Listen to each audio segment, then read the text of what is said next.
Well, good evening. Thank you very much for joining us here at Sydney Ideas. My name is Fenella Kernebone. I'm Head of Programming for Sydney Ideas, and it's so wonderful to have you join us for our event tonight.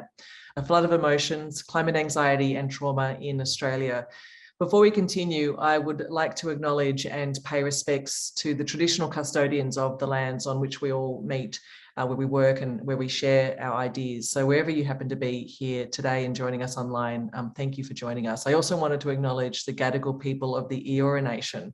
It's on their ancestral lands that the University of Sydney's built. And as we share our knowledge and our teaching and our learning, as well as our research practices within the university, we also pay our respects to the knowledge that is embedded forever within the Aboriginal custodianship of country.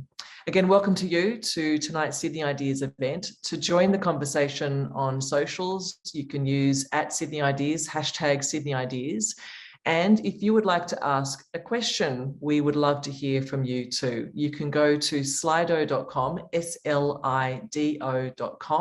And again, just use that code Sydney Ideas, and we'll go to some Q&A a bit later on. Now it's my pleasure to introduce you to your moderator tonight. Blanche Verlie is a multidisciplinary social scientist, and her work focuses on climate change. She's a member of the Sydney Environment Institute, and her research looks into how people understand, experience and respond to climate change and how we might do things differently and better. So thank you very much again for joining us, and thank you, Blanche. Over to you. Thanks so much, Fenella. And thanks everyone for joining us here at the Sydney Ideas event tonight. My name is Blanche Verlie, and I'm so thrilled to be here chairing this event with our incredible panel of speakers. I'm calling in from the stolen and unceded country of the Gadigal people of the Eora Nation, and I would like to pay my respects to Gadigal elders past and present for their continuing care for country. Here on Gadigal country, we've had a week of relatively sunny weather, which has been a very welcome reprieve from what has seemed like months of endless rain.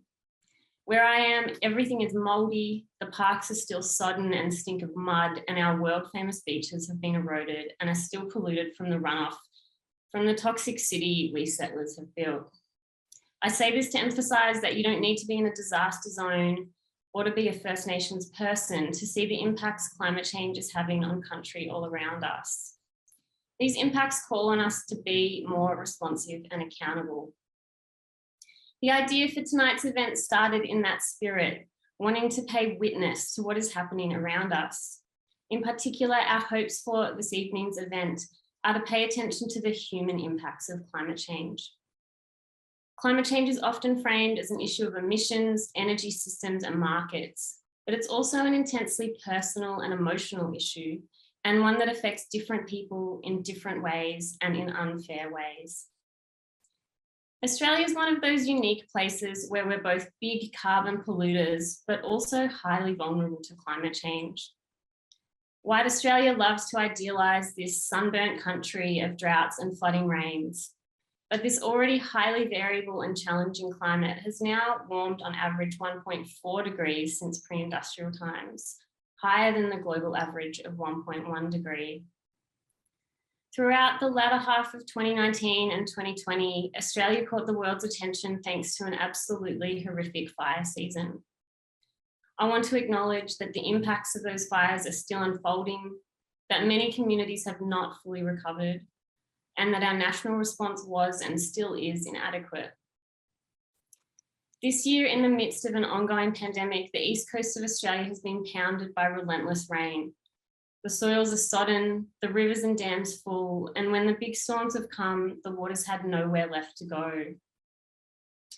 Tonight, we will hear from 4 speakers from the Northern Rivers of New South Wales, where on the 28th of February, the rapidly rising floodwaters peaked at over 14 metres in Lismore.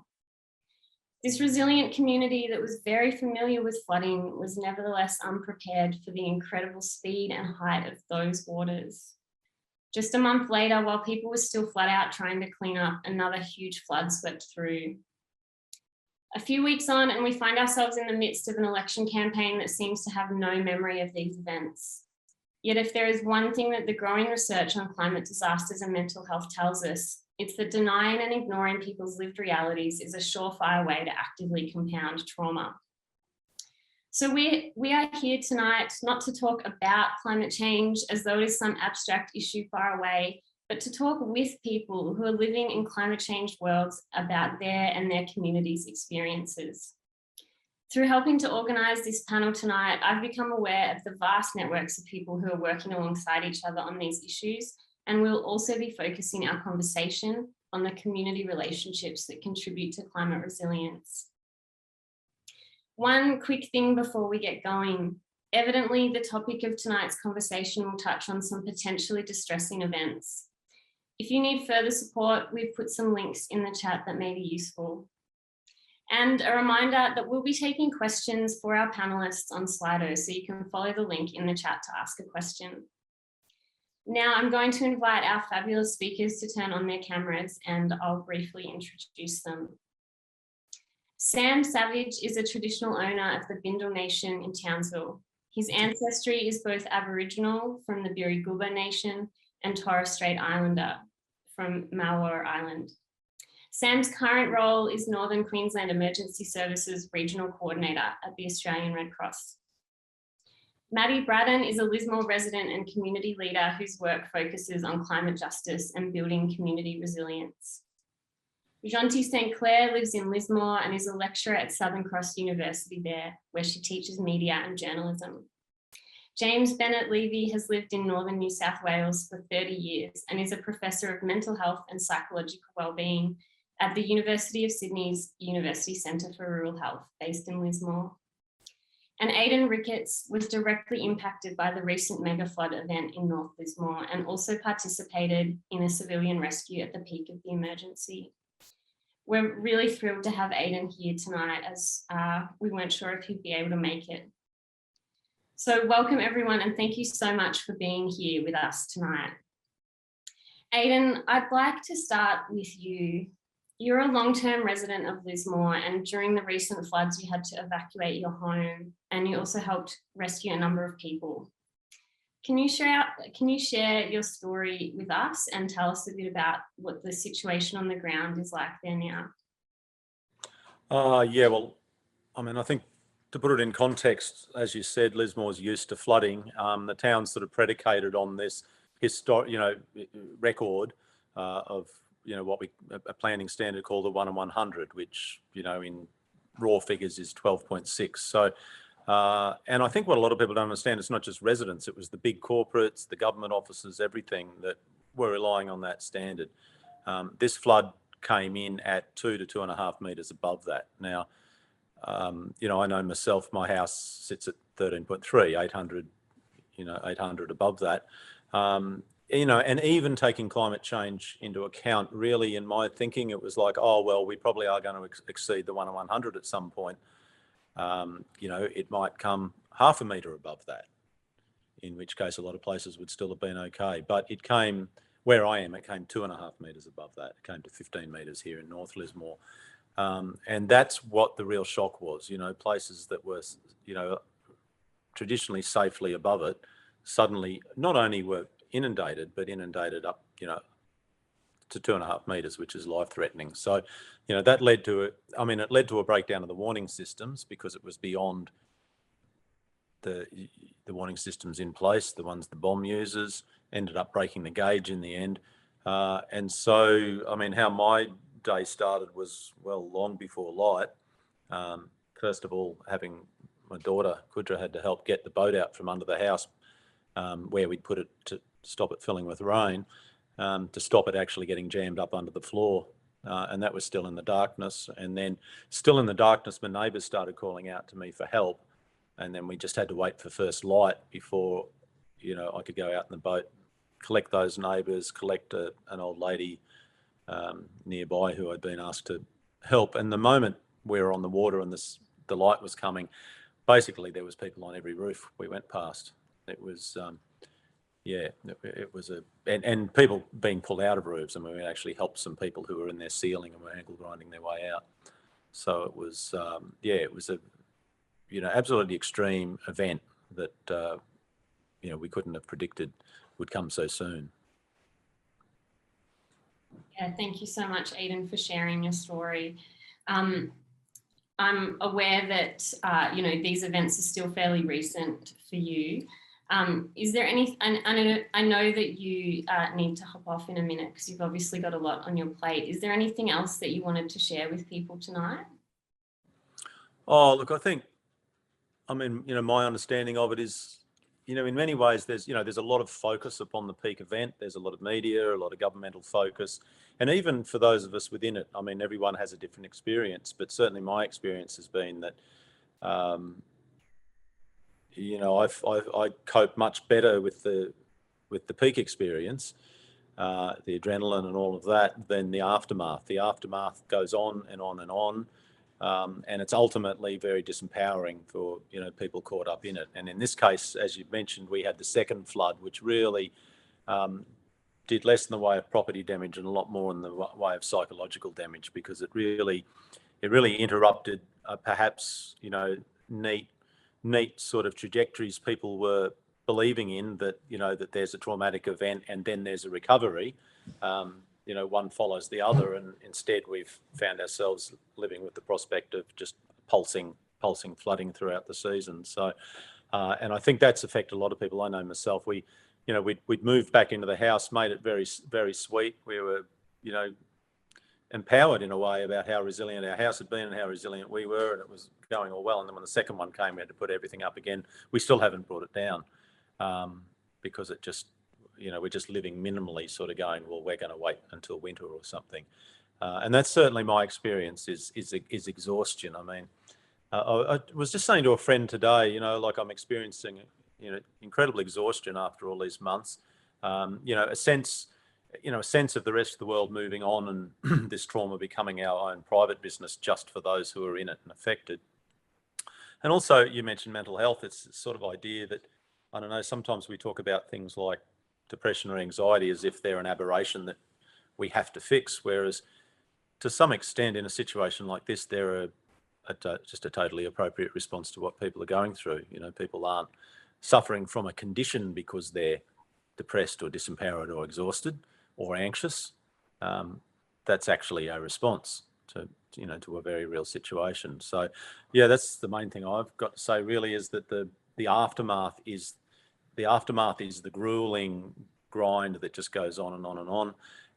And I think, you know, finally, just one thing that I find a little bit bizarre is the way the ideology of safety gets imposed in a disaster zone, and a lot of government services or corporate services get withdrawn because of this sense that it isn't safe to be in there, which is incredibly disabling and disempowering for the people who are in there trying to recover and trying to get back in their homes. And I sort of have this sense that there's a very great disconnect between having a pristine standard of safety, which we tend to try to apply in Australia, and then to apply that to a climate catastrophe. It seems odd to me that on the one hand we can be applying the world's finest WH&S standards, and on the other hand we can be walking blindfolded into, you know, the most dangerous possible future, you know, not just for, you know, and it isn't just Lismore. I mean, it's Lismore today, it's droughts out west next time, it's coastal erosion, it's fires, it's you know, and I think in terms of climate grief, you know, we're all experiencing personal grief, collective grief, but when you drill down into it, you realise that ultimately it's climate grief, that our homes are threatened, but really our big home is threatened, and that's our planet. Yeah, thank you so much, Aidan. There's so much wisdom there that you've shared with us in such a short amount of time there, so thank you so much. And I know I'll be thinking about your thoughts around safety for quite a bit, so thank you. And yeah, just a huge thanks again for making this happen tonight. We really appreciate it, so thank you. Thank you. And obviously we all wish you the best with, you know, the recovery from this event. Thank you.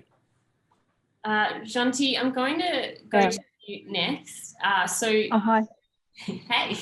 Hey. You created the Lismore Flood Stories audio walk project, originally to document the 2017 floods that happened in Lismore, but in light of current events, this is now evolving into a portal for all Lismore flood documentation projects so that we can better understand the impact of climate disasters on regional communities. Yeah, that's right. I mean, right after the floods, I had people saying to me, time for more flood stories. And it was devastating to think about the magnitude of the impact from this particular flood.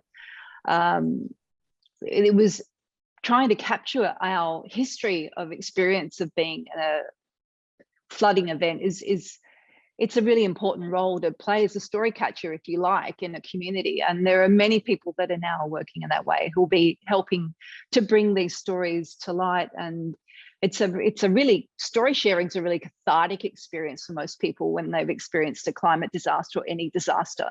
It's a really positive way to process your trauma and your grief, the difficult emotions, the anxiety and the anger that comes from it as well.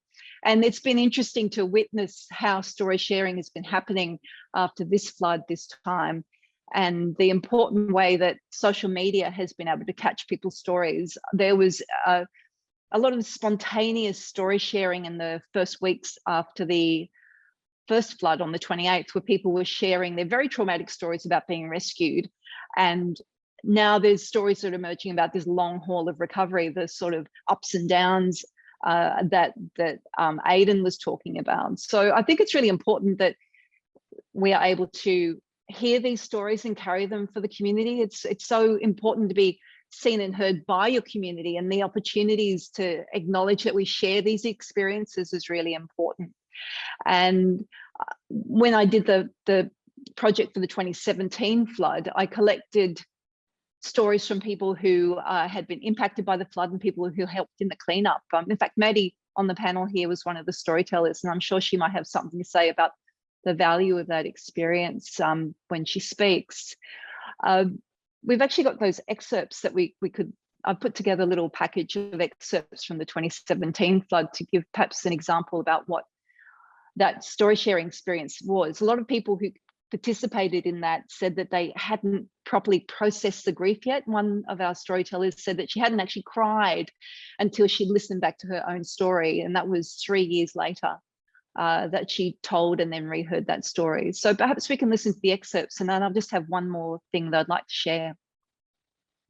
Myself and my crew, 3 other firefighters, we all got in the truck and we drove down the Bruxner Highway at 20 to 4, quarter to 4 in the morning.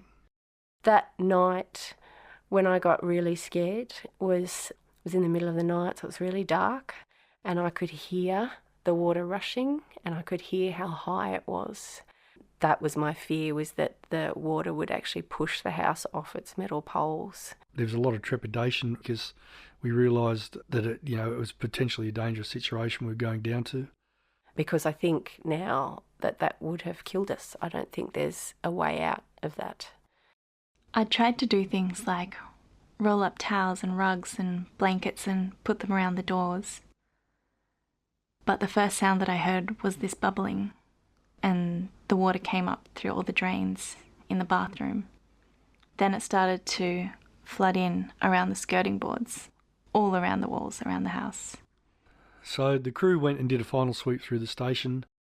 We all gathered again in the watch room, and from there I pressed the button for the siren for 3 minutes.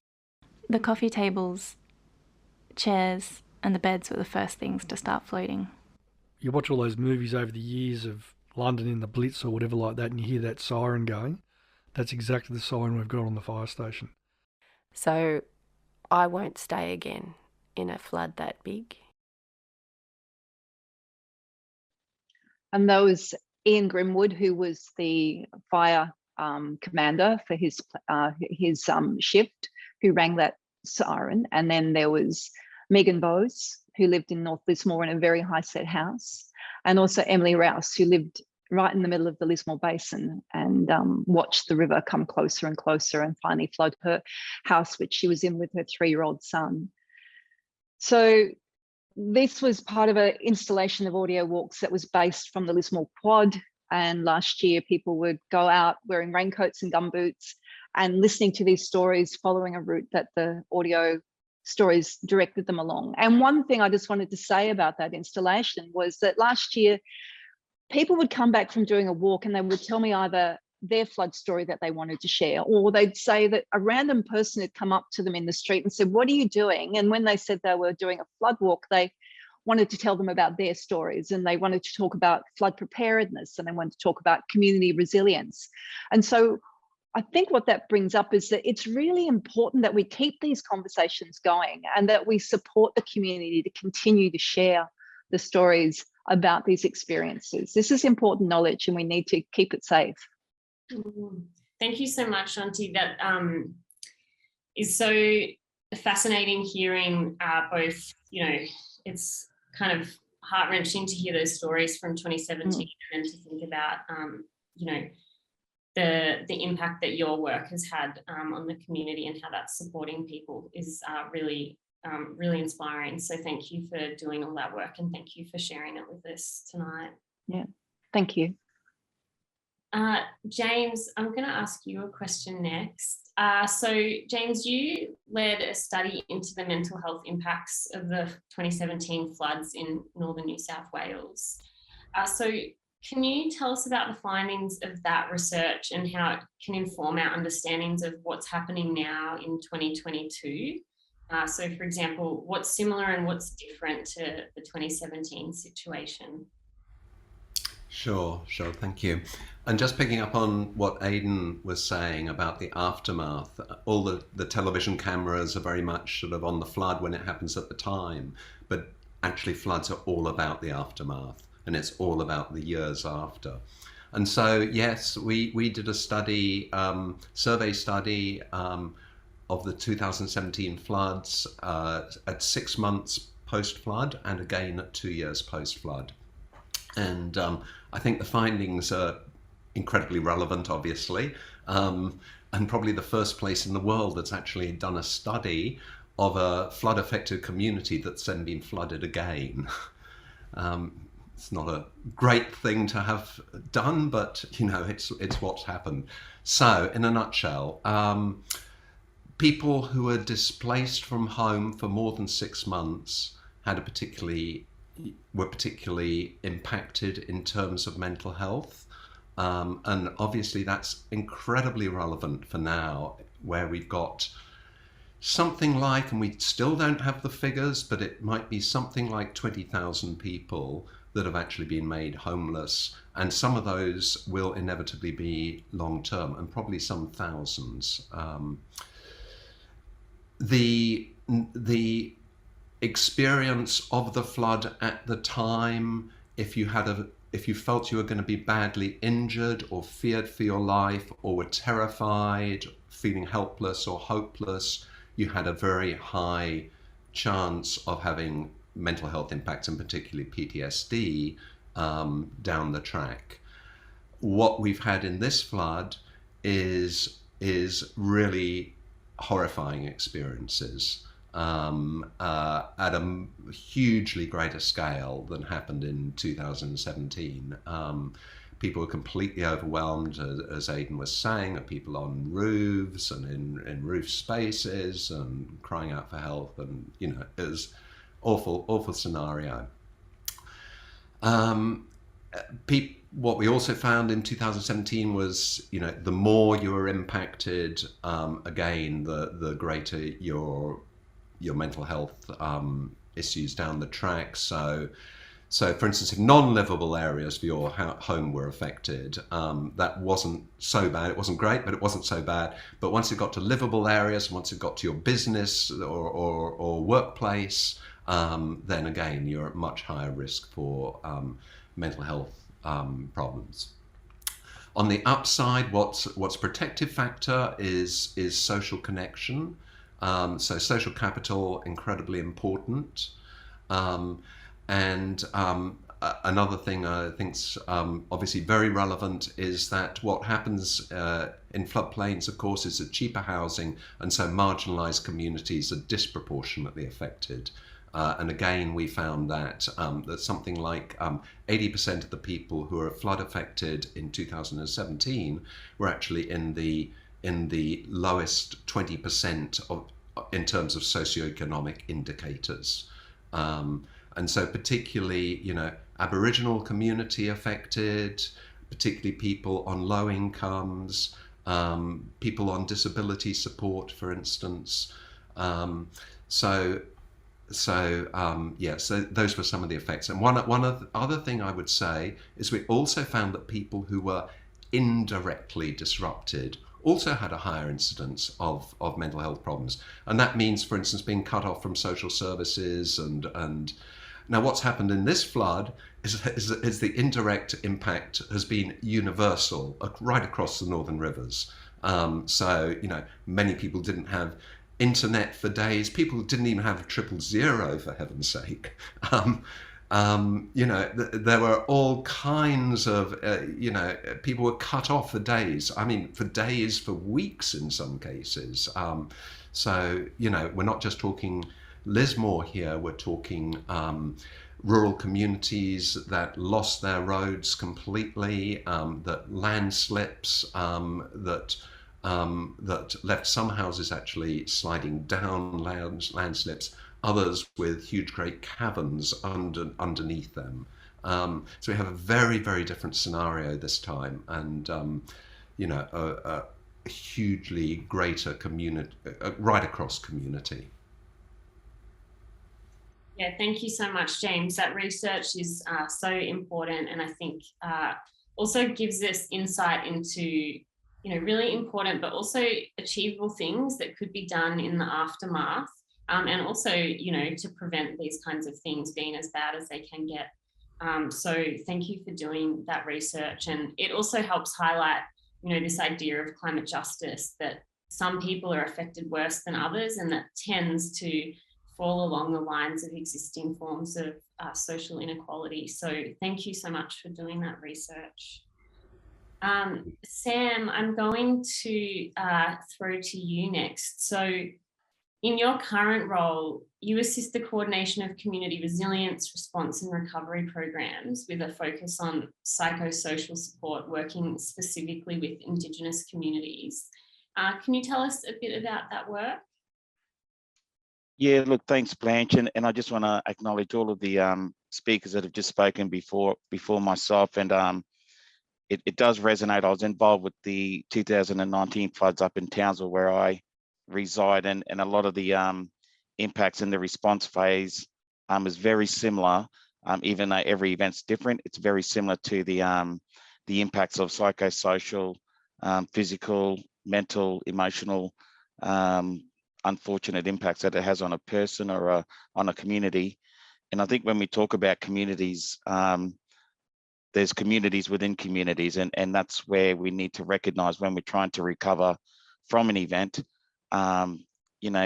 One shoe doesn't fit everyone, and we need to really take on board that we need to listen to what various individual groups, marginalized group, as James mentioned, and we talked about the vulnerable when that's the word that government use or disaster management space uses, vulnerable groups. And I say it's not the groups that are vulnerable, it's the system that's vulnerable. And it makes a lot of our marginalised groups, unfortunately, more marginalised in regards to gaining support. But look, back to my role in regards to supporting Indigenous communities. It's not so much Indigenous communities; it's Aboriginal and Torres Strait Islander peoples within a community. So it could be metropolitan areas, could be regional areas, rural, and also remote areas as well. And I think for us, it was about trying to create a bit of recognition, get inclusion, but also empowering our community, as in when I say community, our First Nations people, to come to the table, bring their voice in the sense of what they need around recovery, but in the sense of impacts of an event. A lot of the times we do focus on infrastructure, housing, which is more definitely important. But for a lot of our people in the intermediate sort of phases of recovery, we tend to start to look back on those cultural obligations that we have. So a lot of cultural heritage that may be lost through a bushfire, or through a flood, or even through drought or a man-made sort of an event. So we really have to consider those sorts of stuff that are impacting our healing journey for traditional owner groups or elders that are living within a community that have a really connection to country. And then I heard about the relocation of community members having to move from one, maybe a suburb or a township to another for short to long-term periods. A lot of our people that have been moved since the time of colonisation and so forth, the removal of people off country has a very big impact again on losing a loss of knowledge, cultural knowledge, and a loss of that sort of connection to country as well. So we're trying to make sure that governments and the disaster management space are considering when we have to relocate. And Lismore is a great example. I do know that there was an Indigenous community that was pretty much flooded out, and they had to basically relocate all of that community, and that's the stuff that I'm hoping that community, as in Lismore community, will consider about how do we rebuild to support that community to get back to where they need to be. It'll be a hard road. It's not going to be easy, and it could be a very long journey, but that's the stuff that we need to really have conversations around. And I think for us in the recovery space, supporting our people, our First Nations people, it was, you'll hear of the fire and rescue teams going in and doing a bit of a rapid damage assessments and all that sort of stuff. We asked about having cultural impact assessments included in that recovery assessments as well. And as I said, we're one marginalised group. So, there's a whole range of considerations for other groups, such as the disability sector, the senior sector, the low economic sector as well. So I'm just talking on behalf of the First Nations group here, but there's a whole range of different groups that are definitely impacted and need that voice as well. And then, of course, equity. Everyone's at the different sort of levels of resilience, whether it be through that low socioeconomic or you're just situated on an unfortunate flood zone area compared to a high economic where you're pretty much safer than a lot of the other communities. So they're the sorts of stuff that we tend to bring to the table, and getting people to understand our community is a bit more better than just saying, okay, we need to help out the Aboriginal groups over here because they're not coping, and what can we do for them? If we start to build relationships as we do within communities, we'll start to know a bit more better around community needs and how community can lead their own journey around recovery and healing, but also that empowering oneself to step up. As we heard from Aidan, it's not about government doing the job for us. People need to do it so they can feel like they're doing it for themselves as well. Within our space as well, Blanche, I just wanted to quickly mention before I stop, we formed a First Nations recovery group nationally, and that was actually Red Cross through the bushfire appeal, and we've now got a few identified recovery officers in each area across the country to support First Nations people and communities, but also a community in general, to try to recover. And that's a lot focused around psychosocial support. So physically getting prepared and building that resilience, but more so about the mindfulness and the psychosocial part around how do we build better in our minds to prepare better. And because I think the mind's the most powerful part of ourselves. And if we can't, function properly with a bit more sanity around getting prepared for an event, we'll be in that same boat of very being risk sort of adverse to a lot of dangers and impacts from whatever event hits us in the next near future. So I'll leave it at that. And yeah, we can go on and maybe ask questions later on.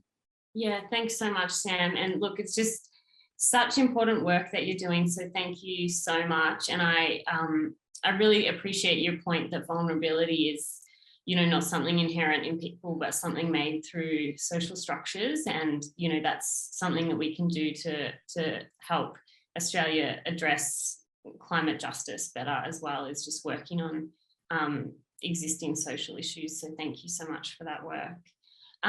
Maddy, we're going to bring you into the conversation now. So Maddy, you co-founded Lismore Helping Hands, which came out of the 2017 floods and is now known as Resilient Lismore. And as part of that, you've been at the forefront of the community-led emergency and recovery efforts in the Northern Rivers for over 5 years now.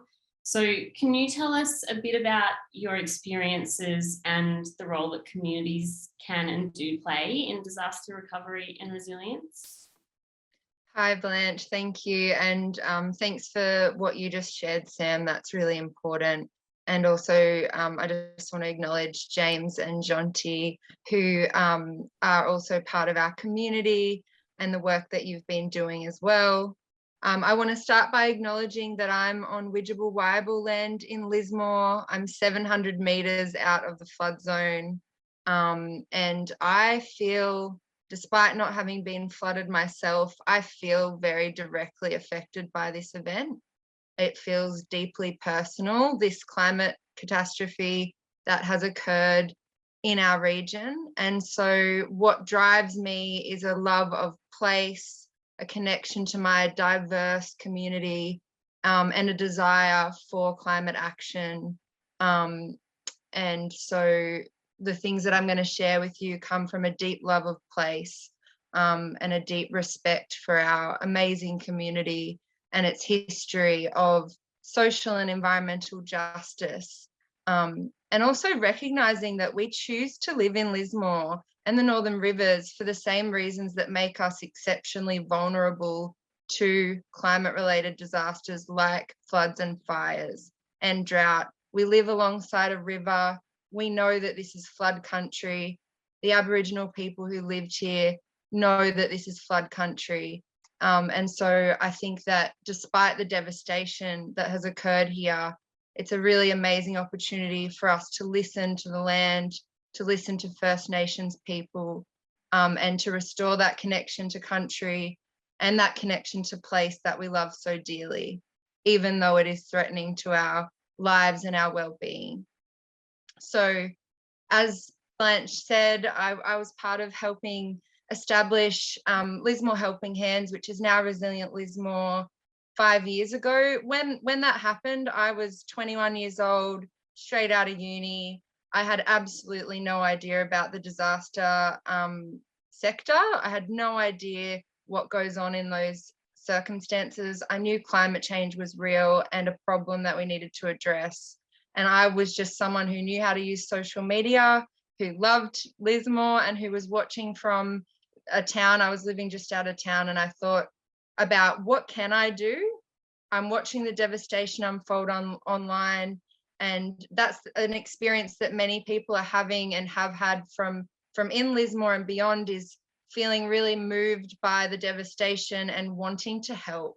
So I just wanted to do something, and I helped create a Facebook group, which then led to a on-ground grassroots mobilization where we supported thousands of people for about a month in our community to get back on their feet after that flood. What I can say about this flood, despite the amazing efforts that have transpired on the ground and are still happening by both Resilient Lismore and the Courier Mail, national Indigenous newspaper that's based out of Lismore. They're an incredible First Nations-led recovery effort whose core business is actually, independent Indigenous media, but they happen to be positioned right next to the levee, right next to the river, and have stepped up in an amazing way to support our community in this time. As well as those things happening and those being quite empowering opportunities for people to receive support and to help one another, the reality is that our normal community being able to help itself was massively impacted by this disaster at a scale that was unprecedented.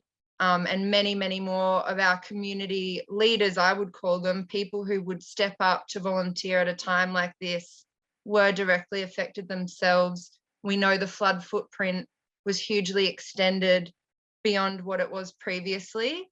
So we are seeing the climate crisis unfolding in that unpredictable, more frequent, more severe way right here in Lismore, just as across the region in the North Coast. So for me personally, when it came to remobilizing, my partner lost her house.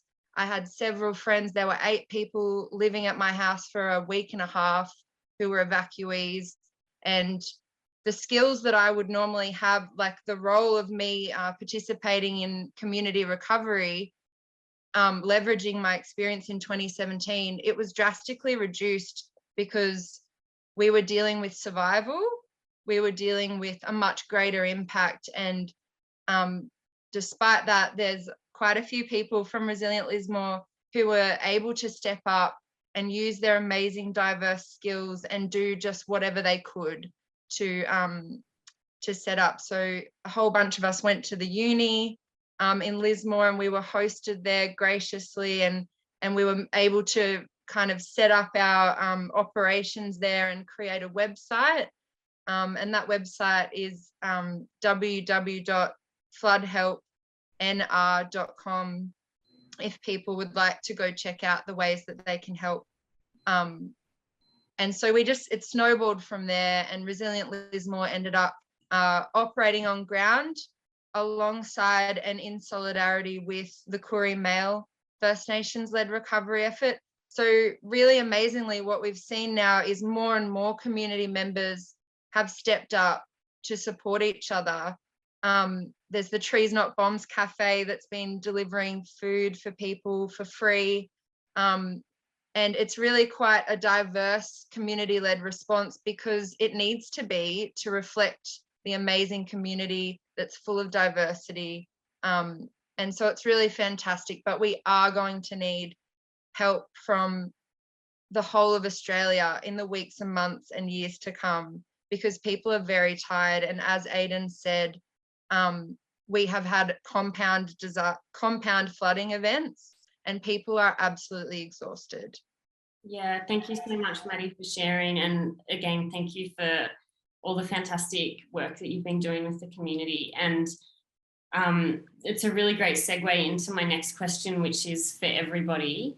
And I'm just going to preface it by a little bit of context. So I'm a researcher, and I look at the emotional impacts of climate change. So largely our research literature takes two distinct approaches to that. And on the one hand, we have research that explores the grief, loss and trauma that can occur after specific climate disasters that have happened in local communities like these floods.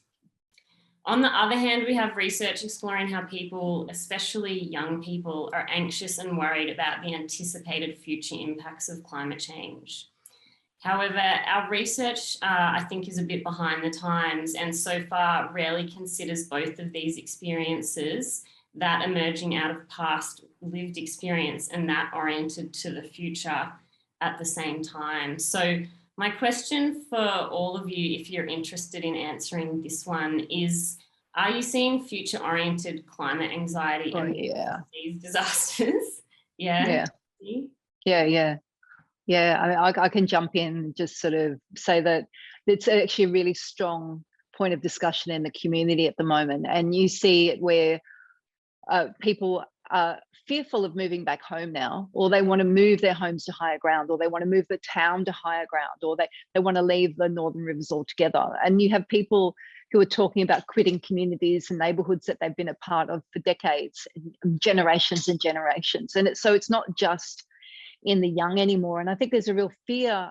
I'd like to hear what everyone else has to say as well, that the Feb 28 flood is actually part of the new normal. And there's a lot of anger directed at the government and the lack of over the climate change inaction that's coming out as well. So it's not just an anxiety on a personal level, it's translating. And I think somebody asked a question in the chat a little while ago, but how do we change these emotions into political action? I think that's actually happening. Thanks. Yeah, absolutely. Just building on what Jeanti said, you know, as a 27-year-old, again, it is an all ages thing, but I'm absolutely terrified about what it is going to be living in this time in the years, decades to come. I have no idea what kind of quality of life. You know, I stand in a relatively privileged position, let alone those with less access to support, and let alone the younger generations who, you know, have not known a world. There are people who are 5 years old and younger who have not known a world without floods, without pandemic, without droughts. And it's very scary. So I think we are going to have some incredible survivalists that come out of this, but it is very stressful. And we do need action, and that's how we need strong and lasting action that is responsive and accountable, just like you said at the start, Blanche, because that's going to be the main thing that mediates our distress moving forward. Yeah, thank you, Maddy. James, did you want to jump in on that one? Yeah, I was just going to say, we've got major schools in Lismore that have been completely wiped out, and so Richmond River School, for instance, is now sharing with Lismore High School. I was talking to a friend who's a teacher there. He was saying that up to 10 students a week are leaving at the moment, like leaving the area. That students are like getting really scared of just like even having showers, rain on roofs, of course.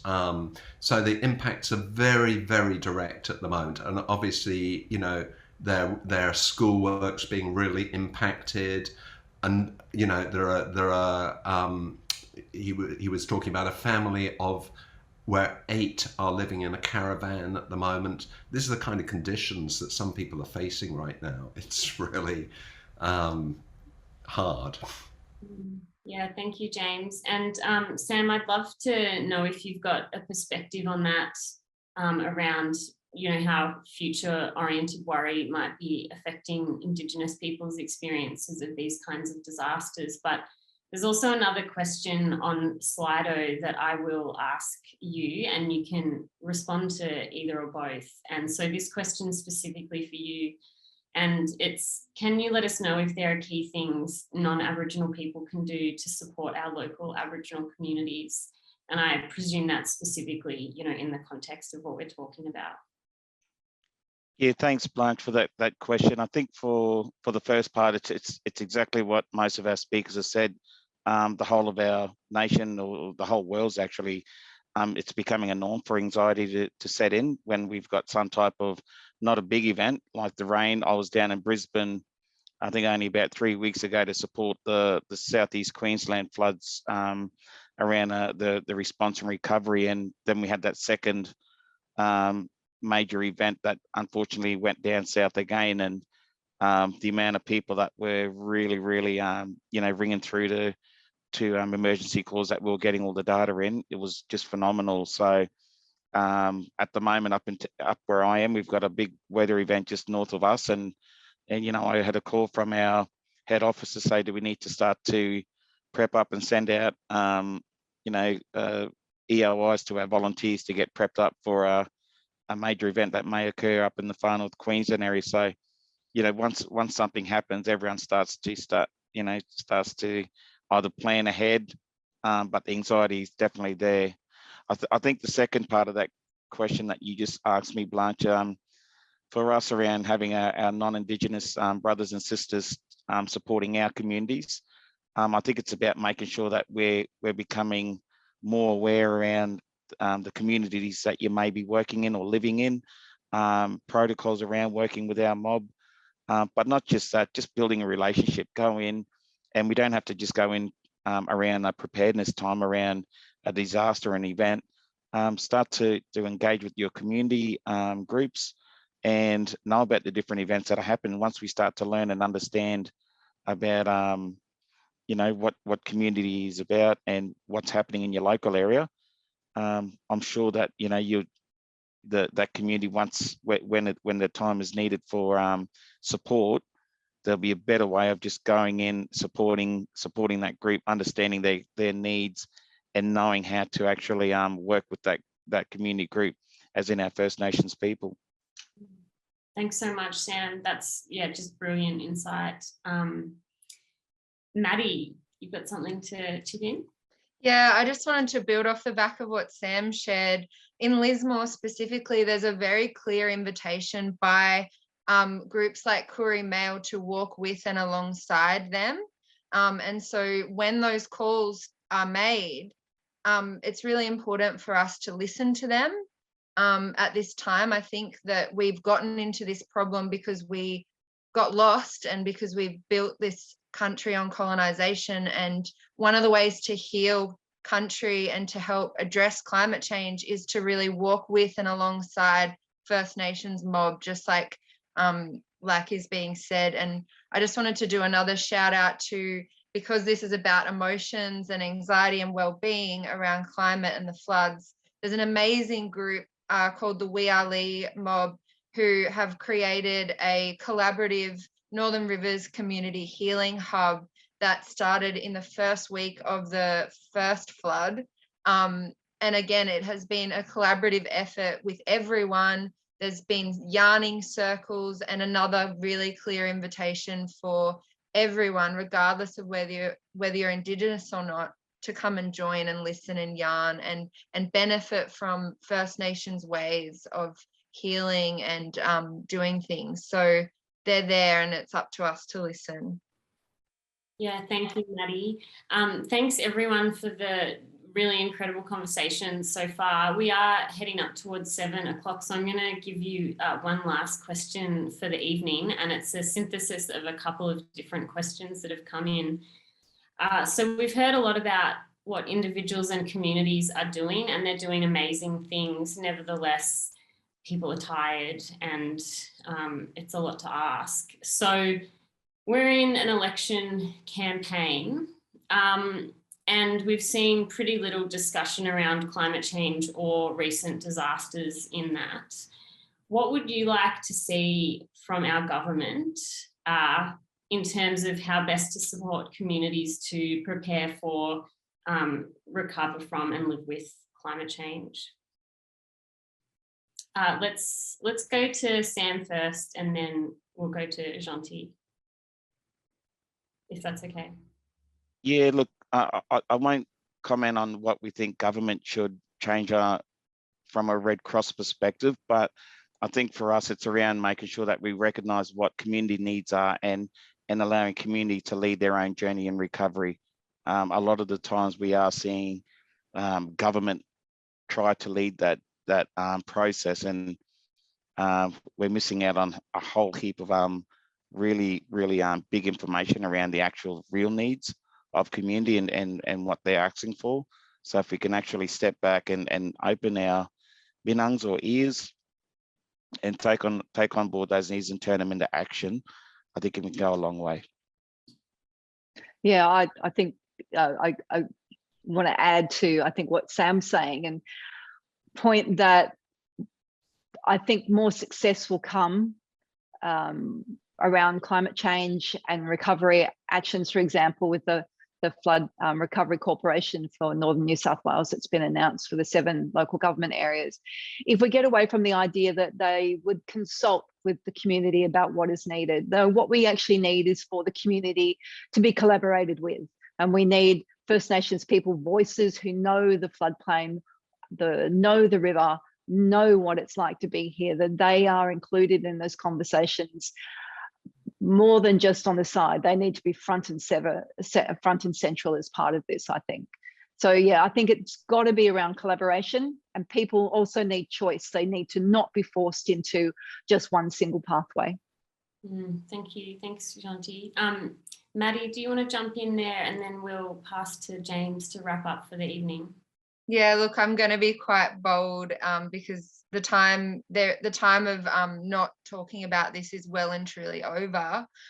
We need bipartisan support, so all levels of government, regardless of what political leaning they have, to withdraw their support for fossil fuel industries. We can no longer burn fossil fuel, so that's coal and gas. We need to pivot and start to fund renewable energy and community-led alternatives that have us thriving and surviving into the future. We know that fossil fuels are driving these climate disasters that have devastated and wrecked our community, disrupted our sense of place, and caused this collective grief. So we need the government across all levels to take serious and lasting action on climate change.